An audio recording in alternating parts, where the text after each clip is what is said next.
for the training portion, and the other 30% is for testing.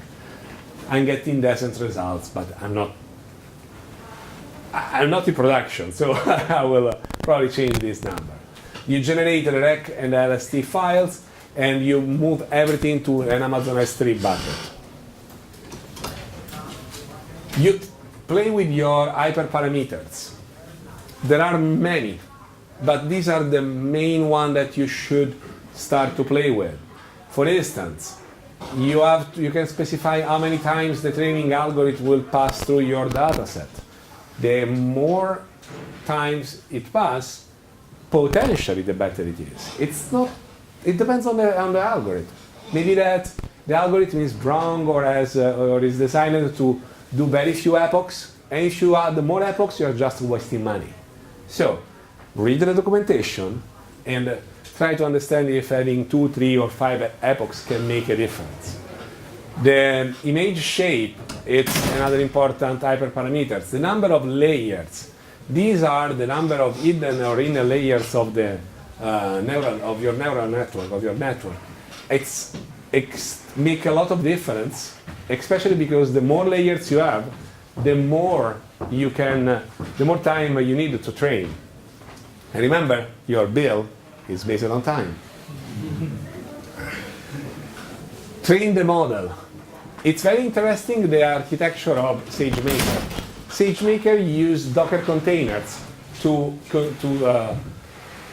train, to define, to upload the training algorithm of your model.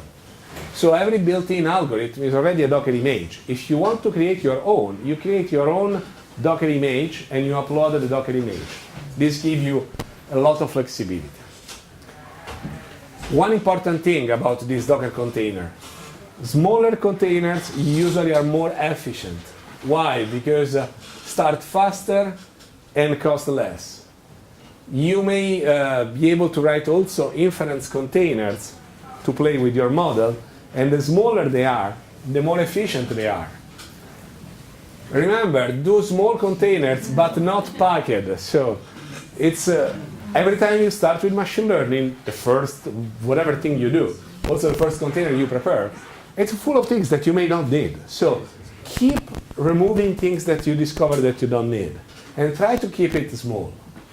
Because then, when you monitor the training, you will see this fantastic graph. And I don't know if it's a joke, but this is green, right? You think it's nice, right? We are using how much? 150% CPU utilization, you are paying about $200. I don't think it's green, it should be red. But it's still green because it's still in an acceptable range, and almost everybody play these things. 3 simple steps. You should convert the job output in a model that you can then consume from Amazon SageMaker. You create an endpoint configuration to consume this model. Through the API that we demonstrated through Postman, basically, you can specify that you want to access SageMaker directly, also bypassing Lambda. So Lambda, you use it if you need it. If you want to go from a web app or a mobile app into a model, you go straight from API gateway to SageMaker. You deploy the model, and you can get whatever data you want. In a nutshell, that's what you do.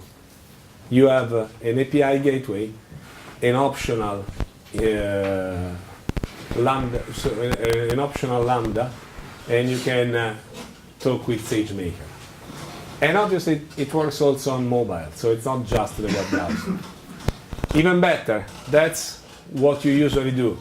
Through the gateway, you specify which is the signature of the API, which are the rules of accessing it, which are all the configuration. You go through a Lambda function that understand a little bit more about what you're doing, or you define your own logic, or you add parameters, whatever. You add intermediate step, like labeling some images. And then you go on the SageMaker endpoint. And you can invoke different models accordingly to your use case. You can have, I know that this seems not powerful, but I find it extremely powerful. Imagine that you want to do an A/B testing on models. You can. And you can understand your prediction comparing the same data parsed on different models at runtime and so on. We're ready, right? So, before we wrap up, I mentioned the TensorFlow Lite that is, to me, extremely important in this architecture, because through TensorFlow Lite, what you can do, it's basically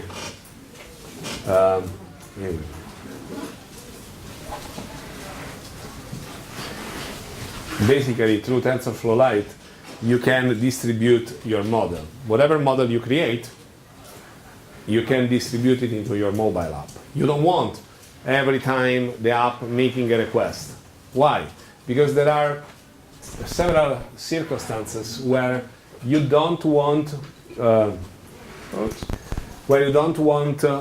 use the network, or where the user doesn't have the network, but you still want to understand something. The end goal is to having a small app that, accordingly to your user media, tell you what you like, and maybe give you contextual information, because maybe through proximity you get that you are close to a Mexican restaurant, and guess what? You like Mexican. Imagine if this app can tell you, hey, you are 20 feet away from a restaurant that match with the food that you like. You may be interested. So you need to distribute this. To distribute this, the fastest way and the most efficient way is TensorFlow. TensorFlow, it's fully supported in SageMaker. The API are extremely not user-friendly, but that's in the documentation. The documentation says these API are designed to be efficient, not user-friendly. Okay, I got it. But this is the beauty of TensorFlow. Wow. So this is recognizing a lot of objects around this screen. Okay, studio couch. Oh, what is that? Nice. Paper towel. We're getting there. Well, where you saw the paper towel? Well, anyway, that's to give you an idea of the potentiality of TensorFlow Lite. And I think that TensorFlow Lite deserves even more time. We can go back on dishwasher. Got it right. I'm curious why the dog is. I have two dogs. I feel offended. Still paper towel?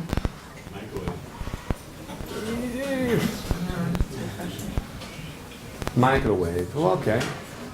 It's. Okay.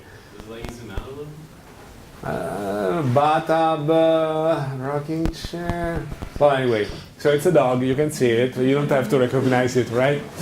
But anyway, the interesting thing about TensorFlow Lite is the portability. It's a super tiny layer that you can bring with you.